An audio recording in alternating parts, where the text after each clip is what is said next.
नमस्कार, math with संकल्प YouTube channel में मैं चंदन सिंह आपका वेलकम करता हूं और हम लोग पढ़ रहे हैं एक आज नए चैप्टर की शुरुआत करेंगे प्रॉफिट एंड लॉस की।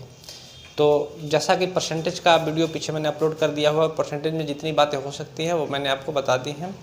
आगे जब हम लोग प्रॉफिट एंड लॉस पढ़ रहे होंगे तो एक बात का ध्यान रखिएगा कि प्रॉफिट एंड लॉस और परसेंटेज ये जो चैप्टर्स हैं वो सामान्य जीवन में भी आपके बहुत काम आते हैं। तो इनको ज़रूरत ही नहीं है कि हम कुछ ही फार्मूले से इस क्वेश्चन को समझें या करें। आप जितना बेटर इन सब चीज़ों को समझिएगा उतने अच्छे तरीके से आप क्वेश्चन को कर पाइएगा। तो फार्मूला रटने का या याद करने का कोई आवश्यकता नहीं होता। आप बस बेटर तरीके से चीज़ों को समझिए और जैसे मैं बता रहा हूँ वैसे आप लोग उसको समझते चलिए धीरे धीरे, और आप देखिएगा कि आपका इंटरेस्ट भी डेवलप होगा पढ़ने में और क्वेश्चन भी आपसे आसानी से बनेंगे। तो शुरुआत करते हैं हम लोग प्रॉफिट और लॉस की। तो सबसे पहले जो प्रॉफिट और लॉस में आपको जानना है, सबसे पहला चीज़ उसमें होगा क्रय मूल्य। क्रय मूल्य इसको इंग्लिश में कहते हैं कॉस्ट प्राइस। इंग्लिश में कहते हैं कॉस्ट प्राइस। और अब जब भी मैं लिखूंगा तो इस कॉस्ट प्राइस को रिप्रेजेंट किस चीज़ से करूंगा, तो सीपी से। इसी प्रकार दूसरा जो चीज़ होगा वो आपका विक्रय मूल्य होगा। वो आपका विक्रय मूल्य होगा, मतलब वह कीमत जिस पर वस्तु को बेची जाए। इसको हम लोग कहते हैं सेलिंग प्राइस, और इसको हम लोग रिप्रेजेंट किससे करेंगे, एसपी से। तीसरा जो होगा वो होगा लाभ। और लाभ जो होगा तो आप यहाँ पे समझिएगा ध्यान से कि लाभ या प्रॉफिट, लाभ या प्रॉफिट, इसको रिप्रेजेंट करें हम लोग पी से। तो लाभ या प्रॉफिट जो होगा वो हमेशा जिस मूल्य पर खरीदी गई वस्तु है उससे अधिक मूल्य पर बेची जाएगी तो वो हमको लाभ देगी। जैसे 100 रुपये का सामान हमने खरीद के लाया और उसे 120 रुपये में बेच दिया, तो हम यहाँ कह सकते हैं हमको 20 रुपये का लाभ हुआ है। तो लाभ जब भी होगा तो ध्यान रखना है कि एसपी माइनस सीपी होगा। एसपी माइनस सीपी होगा। तो लाभ होने के लिए आवश्यक ये है कि एसपी बड़ा होगा किससे, तो सीपी से। एसपी बड़ा होगा किससे, तो सीपी से। विक्रय मूल्य ज़्यादा होगा क्रय मूल्य से। तीसरी चीज़ जो, चौथी चीज़ जो है आपकी वो है हानि। वो है हानि, इसको हम लोग रिप्रेजेंट करेंगे एल से। तो और हानि जो होगी, हानि कब होगी, जैसे हमने 100 में सामान खरीदा है उसको 80 में ही बेचना पड़ गया किसी कारणवश, तो हम यहाँ कह सकते हैं कि 20 रुपये की हमको हानि हो रखी है। तो हानि जब भी होगा तो याद रखिएगा कि हानि के समय हमेशा सीपी माइनस एसपी होगा। क्यों ऐसा होगा, क्योंकि इस बार सीपी बड़ा हो जाएगा किससे, तो एसपी से। सीपी बड़ा हो जाएगा एसपी से, तब हमको हानि होने लगेगी। पांचवी चीज़ जो आपको जाननी है वो जाननी है परसेंट प्रॉफिट या प्रतिशत लाभ। इसको हम लोग रिप्रेजेंट करेंगे परसेंट पी से। और जब भी आपको लाभ परसेंट या हानि, ये बात ध्यान से आप लोग समझिएगा कि लाभ प्रतिशत और हानि प्रतिशत को,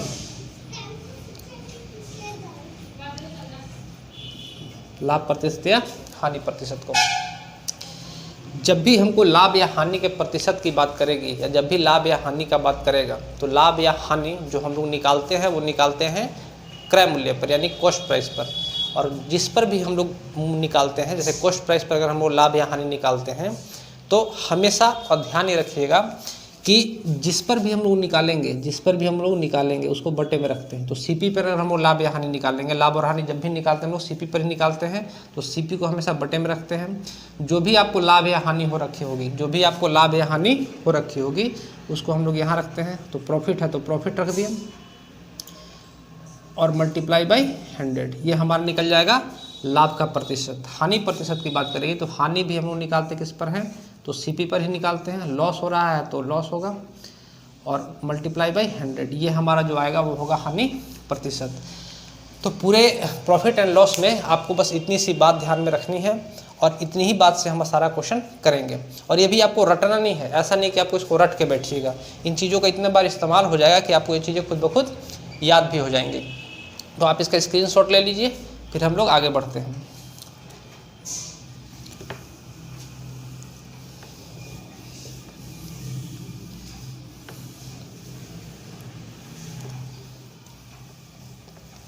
अब आप ध्यान से जो बातें बता रहे हैं उसको सीखते चलिएगा और धीरे धीरे हम लोग इसको करते चलेंगे। हमको किसी तरह का फॉर्मूला रटने की आवश्यकता नहीं है, हम चीज़ों को अच्छे तरीके से समझेंगे और उनके माध्यम से क्वेश्चन करेंगे। जैसे हमसे कोई बोलेगा कि 500 रुपये में वस्तु खरीदी गई है, 500 रुपये में वस्तु खरीदी गई है और 600 रुपये में वस्तु बेची गई है, 600 रुपये में वस्तु बेची गई है। तो हम यहाँ कह रहे होंगे कि अगर 500 में वस्तु खरीद के 600 में बेची गई, इसका मतलब 100 रुपये का हमको लाभ हुआ है, 100 रुपये का लाभ हुआ है। ये हो गई लाभ की बात। दूसरा है कि लाभ प्रतिशत कितना हुआ, कितने प्रतिशत का लाभ हुआ। तो जब भी परसेंट प्रॉफिट निकालना होगा तो जो भी लाभ हुआ है उसको हम लोग यहाँ रखते हैं, और ये नुकसान या फ़ायदा, प्रॉफिट या लॉस हम लोग निकालते किस पे है, तो सीपी पर है, तो सीपी को ही हम लोग नीचे रखते हैं। और परसेंट का बात कर रहा है, इसका मतलब 100 से मल्टीप्लाई करेंगे। तो आप देखिएगा कि इससे ये कट जाएगा और 5 से कटेगा कितनी बार में, तो 20 बार में। यानी हम कह सकते हैं कि 20% का हमको लाभ हुआ है। अगेन हम लोग कहेंगे कि किसी वस्तु का जो क्रय मूल्य है, वो 500 रुपये है, लेकिन उसको बेचा कितने में गया है, तो 400 में। बेचा कितने में गया है, 400 में। तो इस बार हम कह सकते हैं कि 500 में वस्तु खरीद कर 400 में बेची गई है, इसका मतलब 100 रुपये की क्या हो रही है, हानि हो रही है। 100 रुपये की क्या हो रही है, हानि हो रही है। और प्रतिशत हानि का बात करेगा तो हम लोग लाभ या हानि निकालते किस पर हैं, तो सीपी पर। लाभ या हानि किस पर निकालते हैं, सीपी पर। और मल्टीप्लाई बाई परसेंट प्रॉफिट का बात करेगा, 100 से मल्टीप्लाई करेंगे और इसको काट रहेंगे तो आ जाएगा 20%। यानी कि इस वाले टर्म में हमको 20% का फायदा हो रहा है और इसमें हमको 20% का लॉस हो रहा है।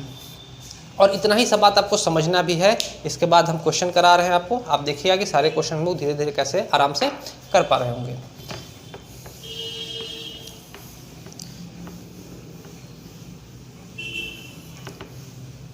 और आपको प्रॉफिट लॉस में आज तक जिन भी क्वेश्चन में परेशानी हो रही होगी, सारा मैं वैसा क्वेश्चन आपको करा दूंगा।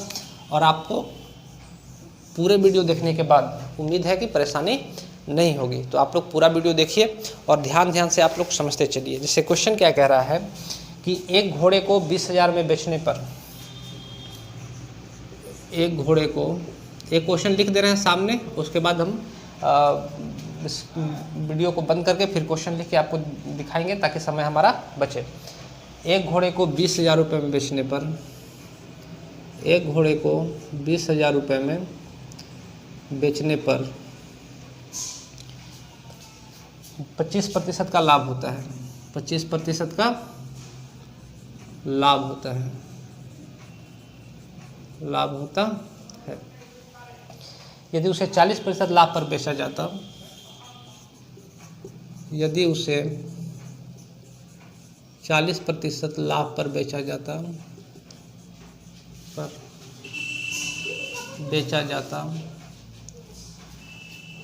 लाभ पर बेचा जाता तो घोड़ा कितने रुपए में बिकता, बेचा जाता तो घोड़ा कितने रुपए में बिकता, ये हमारा प्रश्न है। तो कैसे कर पा रहे हैं ऐसे प्रश्न को, तो हम लोग कह रहे हैं कि एक घोड़े को 20,000 रुपये में बेचने पर, तो सबसे पहली बात ये ध्यान रखना है कि इसको कह रहा है कि बेचने पर, यानी हमको दे क्या रखा है, तो सबसे पहले तो एसपी दे कर रखा है कि भाई 20,000 रुपये इसका एसपी है। और कह रहा है कि 25% का लाभ होता, तो प्रॉफिट परसेंट जो दे कर रखा है, प्रॉफिट परसेंट जो दे कर रखा है वो कितना दे कर रखा है, 25%। आगे कह रहा है यदि उसे 40% लाभ पर बेचा जाता, यदि उसे 40% लाभ पर बेचा जाता, तो हमसे अगला टर्म कह रहा है कि इतना में नहीं बेच के, ये P1% ले लिया और P2% ले लिया, बोल रहा है कि 40% लाभ पर बेचा जाता तो घोड़ा कितने रुपए में बिकता। तो ये हमारे पास डाटा है और हमसे बोल रहा है कि भाई अगर इसको हम लोग SP1 मान ले, तो हमसे जो पूछ रहा है वो बोल रहा है कि भाई इस पर हमको लाभ बता दीजिए कि कितना हमको लाभ हो रहा होगा। तो प्रॉफिट लॉस के क्वेश्चन में करते क्या है कि इस डाटा को हम लोग सिर्फ रिलेट करने के काम में लेंगे। हम लोग डायरेक्ट डाटा ना उठा के डाटा को रिलेट करेंगे किसके साथ, तो जब भी बात प्रॉफिट परसेंट प्रॉफिट लॉस का कर रहा होगा तो हम लोग मान लेते हैं कि किसी भी वस्तु का जो क्रय मूल्य होगा, जो सीपी होगा, वो 100 यूनिट होगा या 100% होगा। परसेंट में लेके चल रहे हैं तो परसेंट लिख लीजिएगा, यूनिट में लेके चल रहे हैं तो यूनिट लिख लीजिएगा। 100% होगा, ये पहला काम हमको दे दिया। दूसरा हमसे कह रहा है कि उसको 25% लाभ पर बेचा गया है, 25% लाभ पर बेचा गया है। तो सीपी हमने माना है 100 यूनिट, और अगर सीपी 100 यूनिट है और अगर इसको 25% लाभ पर बेचा गया है, अगर इसको 25% लाभ पर बेचा गया है, यानी 100 रुपये की चीज़ को 25 रुपये लाभ पर बेचा गया है, यानी 125 यूनिट में उसको बेचा गया है।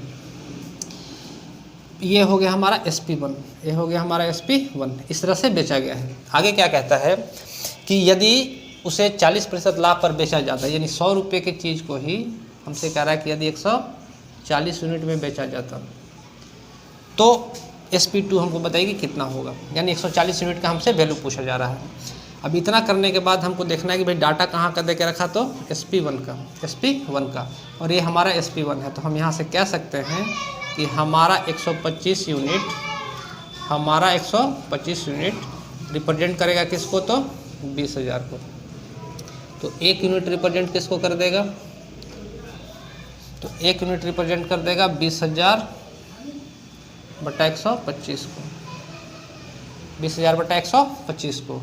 तो हमसे पूछ रहा है कि SP2 बताइए, यानी कि ये वाला डाटा पूछ रहा है। तो 140 यूनिट किसको रिप्रेजेंट कर देगा, तो 1 यूनिट 20,000 बटा 125 को, तो 140 यूनिट किसको रिप्रेजेंट कर देगा, तो 20,000 बटा 125। इसको अगर हम लोग काट रहे होंगे, तो 25 से काटिएगा तो 25 × 5 = 125, और इसको 25 से काटिएगा तो 25 × 8 = 200। फिर 5 से काटिएगा इसको, तो 5 से कट जाएगा 16 बार में, और इसको जब मल्टीप्लाई करेंगे हम लोग, तो 16 चौका 64 का 4 हाथ में रहा 6, 16 कम 16 6 22, यानी 22,400 रुपये। तो जो हमारा जो 40% पर प्रॉफिट होगा वो कितना होगा, तो 22,400 रुपये का प्रॉफिट होगा। उम्मीद है ये बात आपको समझ में आई होगी, और धीरे धीरे हम लोग इसी टर्म में और आगे काम हम लोग इसको 40% प्रॉफिट पर बेचने के लिए कह रहा है। तो इसी प्रकार धीरे धीरे आगे हम लोग चीज़ों को सीखते चलेंगे। दूसरी बात, एक क्वेश्चन के माध्यम से मैंने आपको समझाना ये चाहा कि जब भी प्रॉफिट या लॉस का क्वेश्चन देगा तो इसमें बहुत ज़्यादा आपको मेहनत करने की आवश्यकता नहीं है। छोटी छोटी बातें अगर आप सीखते हैं, समझते हैं, तो इन क्वेश्चंस को आसानी से कर पा रहे होंगे। तो नेक्स्ट क्वेश्चन जो हमारा होगा, इतनी बात आपको समझ में आई होगी। देखिए, इसी क्वेश्चन को आप चाहें तो फ्रैक्शन से भी बना सकते थे। कैसे, इसको मिटा दें। तो हमसे कह रहा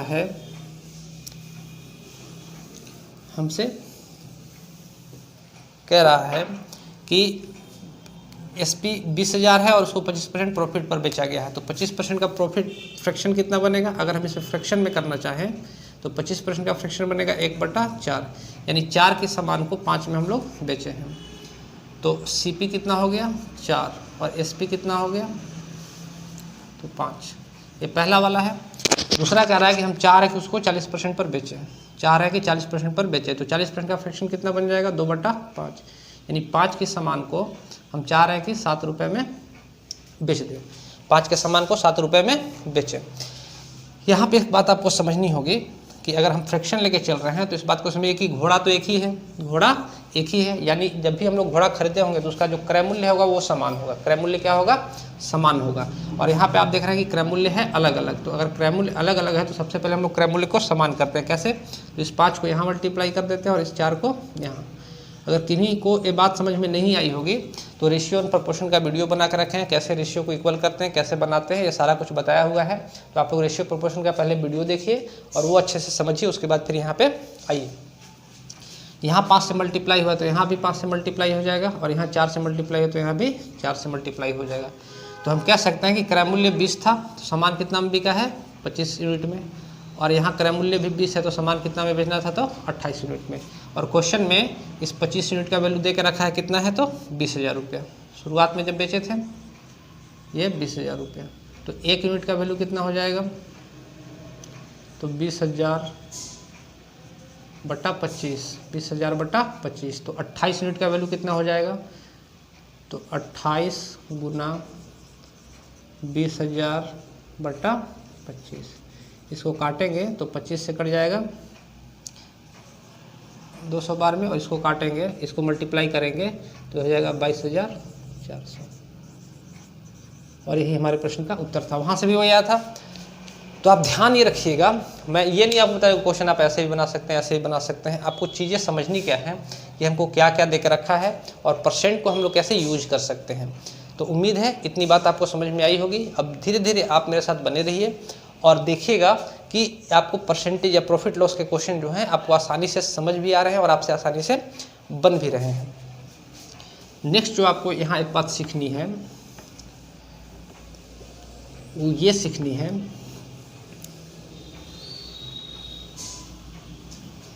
कि क्रय मूल्य और विक्रय मूल्य के बीच में रिलेशन। क्वेश्चन हम इसी तरीके से और अभी आगे करवाएंगे, लेकिन पहले जो बेसिक है थ्योरी है उसको समझ लीजिए। क्रय मूल्य और विक्रय मूल्य के बीच रिलेशन, तो क्रय मूल्य और विक्रय मूल्य के बीच रिलेशन आपको समझना है। क्या रिलेशन बनेगा, जैसे मान लीजिए कि किसी वस्तु को हमने 100 रुपये में ख़रीदा, किसी वस्तु को हमने 100 रुपये में ख़रीदा है और प्रॉफिट जो हमको हुआ है, प्रॉफिट हुआ है वो कितना हुआ है, तो 20 रुपये का हमको प्रॉफिट हुआ है, 20 रुपये का प्रॉफिट हुआ है। बात हम लोग प्रॉफिट परसेंट की करें, प्रॉफिट परसेंट की करें तो हम लोग का 20 रुपये का प्रॉफिट हुआ है किस क्रय मूल्य पे, तो 100 पे। तो परसेंट प्रॉफिट कितना हो जाएगा, तो मल्टीप्लाई करते हैं 100 से, तो हो जाएगा 20%। ऐसा हम लोग तब कर पा रहे हैं जब इस प्रॉफिट को हमने क्रय मूल्य पर निकाला है, और प्रॉफिट क्रय मूल्य पर ही निकाला जाता है जब तक कि आपको क्वेश्चन में ये मेंशन ना कर दे कि प्रॉफिट हमको विक्रय मूल्य पर मिला है। तो आप यहाँ पे ध्यान से समझिएगा, कभी कभार क्वेश्चन में ऐसा देगा आपको कि जो प्रॉफिट हो रहा है हमको विक्रय मूल्य पर हो रहा है। तो अगर विक्रय मूल्य पर प्रॉफिट हो रहा होगा तब हम लोग करेंगे क्या कि भाई सीपी तो 100 रुपया ही है, सीपी 100 रुपया ही है, प्रॉफिट भी 20 है, प्रॉफिट भी 20 रुपया ही है। लेकिन आप देखिएगा कि 100 रुपये प्रॉफिट पर 20 रुपये अगर हम लोग दे रहे हैं, 20 रुपये हमको प्रॉफिट हो रहा है, तो जो इसका क्रय मूल्य होगा वो कितना हो जाएगा, तो 120 रुपये हो जाएगा। क्वेश्चन में मेंशन ये होगा कि इस बार जो हमको प्रॉफिट हो रहा है वो विक्रय मूल्य पर हो रहा है। वो कहेगा, जब तक कहेगा नहीं कि विक्रय मूल्य पर प्रॉफिट हो रहा है, हमको प्रॉफिट हमेशा क्रय मूल्य पर ही निकालना है। और जब क्वेश्चन में मेंशन कर देगा कि विक्रय मूल्य पर प्रॉफिट है तो हमको प्रॉफिट विक्रय मूल्य पर निकालना होगा। तो विक्रय मूल्य पर प्रॉफिट निकाल रहे होंगे, परसेंट प्रॉफिट। तो पैसा में आप देखिए कि पैसा में यहाँ भी 20 रुपये का ही फायदा और यहाँ भी 20 रुपये का ही फायदा, लेकिन परसेंट प्रॉफिट में चेंज हो जाएगा कि 20 रुपये का फायदा है। इस बार किस पर कह रहा है, तो एसपी पर। किस पर, एसपी पर। तो जिस पर हमको निकालने के लिए कहता है उसी को हम लोग बटे में रखते हैं और मल्टीप्लाई बाई 100। यहाँ से 0 से 0 काटिएगा तो ये हो जाएगा कितना, तो 2 छक 12, ये हो जाएगा 100/6। और इसको निकालिएगा तो हो जाएगा 16.2/3%। 16.2/3%। इसको फिर काटिएगा तो ये 50/3 हो जाएगा। इसको लिख ही देते हैं, 50/3 हो जाएगा। तो 50/3 हो जाएगा तो ये हो जाएगा कितना, तो 16.2/3%। तो आप जैसा देख रहे हैं कि हमको क्रय मूल्य पर 20% का प्रॉफिट है, लेकिन विक्रय मूल्य पर ये प्रॉफिट कितना हो गया, तो 16.2/3% का। तो इनके बीच आप रिलेशन को समझिएगा, क्योंकि यहाँ पे फायदा आप देखिए कि हर बार रुपए में तो 20 ही हो रहा है, लेकिन परसेंट प्रॉफिट का बात करेंगे तो इसमें 20% हो जा रहा है, इसमें 16.2/3% हो रहा है। और जनरली क्रय मूल्य पर प्रॉफिट निकाला इसीलिए जाता है क्योंकि क्रय मूल्य पर प्रॉफिट हमको ज़्यादा दिखाई देता है, जबकि विक्रय मूल्य पर प्रॉफिट हमको कम दिखाई देगा परसेंट में। अब इनके बीच रिलेशन को समझिएगा, सीपी और एसपी के बीच, क्योंकि यहाँ पे फायदा सेम है। तो आप यहाँ के बाद अब ध्यान से समझते चलिएगा जो बात मैं आपको सिखा रहा हूँ। जैसे अगर इसको हम लोग फ्रैक्शन में लिखना चाहें 16.2/3% को, तो 1/6 हो जाएगा, 1/6 हो जाएगा। और इसको लिखना चाहें तो 1/5 हो जाएगा, 1/5 हो जाएगा।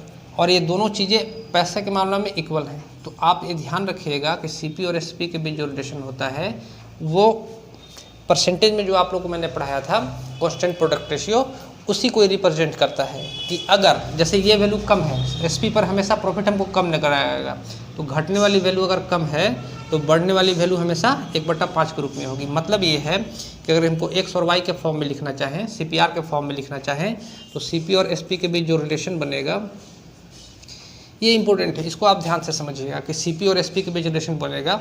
तो अगर सी पी एक्स बटा वाई है, सी पी एक्स बटा वाई है, तो एस पी हमेशा एक्स प्लस वाई बटा, सी पी अगर एक्स बटा वाई है तो एस पी जो है एक्स बटा एक्स प्लस वाई के फॉर्म में होगा, एक्स बटा एक्स प्लस वाई के फॉर्म में होगा। आपको ये बात ध्यान रखनी है, आगे जब क्वेश्चन मिलेगा तो हम इसका यूज करेंगे। जैसे सी पी अगर एक्स बटा वाई है तो एस पी हमेशा एक्स बटा एक्स प्लस वाई होगी। जैसे क्वेश्चन कैसे कह देंगे, इसको मिटा देते हैं हम। जैसे क्वेश्चन आपसे ऐसा कह देगा, आज सिर्फ हम ये रिलेशन और जो बेसिक है वो बता दिए आप लोग को, और आगे जब हम लोग चलेंगे तो अगले क्लास से हम लोग क्वेश्चन करेंगे। हमसे क्वेश्चन कैसे कह देगा कि जैसे कह देगा कि अगर सीपी पर जो परसेंट प्रॉफिट है वो मान के चलिए कि 40% है। कितना कह रहा है कि 40% है, या फिर 20% रखिए। सी पर प्रॉफिट कितना है, 20% है, तो यही प्रॉफिट एसपी पर कितना हो जाएगा, ये सीपी पर है। सीपी पर परसेंट प्रॉफिट कितना है, 20% है, तो एसपी पर अगर हमको परसेंट प्रॉफिट निकालने के लिए बोलेगा, एसपी पर हमको प्रॉफिट परसेंट निकालने के लिए बोलेगा, तो आप इस बात को समझिएगा कि अगर ये 20% है, अगर ये 20% यानी 1/5 है, 1/5 यानी x बटा वाई है, तो एसपी पर यही परसेंट प्रॉफिट क्या हो जाएगा, x बटा एक्स प्लस वाई हो जाएगा, यानी कि 1/6 हो जाएगा, 1/6 हो जाएगा। और 1/6 किसका होगा, तो 16.2/3% का। या फिर हमसे ऐसा भी पूछ दे, या हमसे ऐसा पूछ दे कि एसपी पर हमको प्रॉफिट परसेंट जो हो रहा है वो 25% हो रहा है, 25% हो रहा है, तो हमसे पूछेगा भाई सीपी पर कितना प्रतिशत का फायदा होगा, कितनी सीपी पर कितना प्रतिशत का फायदा होगा। तो हम लोग क्या कहेंगे कि अगर एसपी पर 25% का फ्रैक्शन कितना होगा, 1/4 होगा, तो यही बात सीपी पर जो होगा, यानी अगर ये टर्म देकर रखा है 1/4, इसका मतलब ये x को रिप्रेजेंट कर रहा होगा और ये रिप्रेजेंट कर रहा होगा x प्लस वाई को, जिसमें x तो 1 है और y कितना हो जाएगा, तो 3 हो जाएगा, y कितना हो जाएगा, 3 हो जाएगा, यानी जो सीपी पर प्रॉफिट होगा वो हमारा 1/3 हो जाएगा, x बटा वाई हो जाएगा। यानी हमें 1/3 किसका निकलेगा, तो 33.1/3% का, 33.1/3% का। तो उम्मीद है आपको ये बात और इतनी बात समझ में आई होगी कि जब भी सीपी और एसपी के बीच रिलेशन देगा तो हम लोग सीपी और एसपी के बीच रिलेशन हम लोग इसी प्रकार से देखते हैं। उम्मीद है इतनी बातें आपको समझ में आई होंगी। आज के लिए इतना ही। नेक्स्ट वीडियो में जब हम लोग मिलेंगे तो प्रॉफिट एंड लॉस पर बेस्ड क्वेश्चन करेंगे और अच्छे क्वेश्चन करेंगे ताकि आपका समझ भी डेवलप हो, और उम्मीद है कि आपको चीज़ें अच्छे से समझ में आएंगी और आप क्वेश्चन भी आसानी से कर पा रहे होंगे। तो आज के लिए इतना ही। ये वीडियो आपको कैसा लगा कमेंट करके ज़रूर बताएं। धन्यवाद।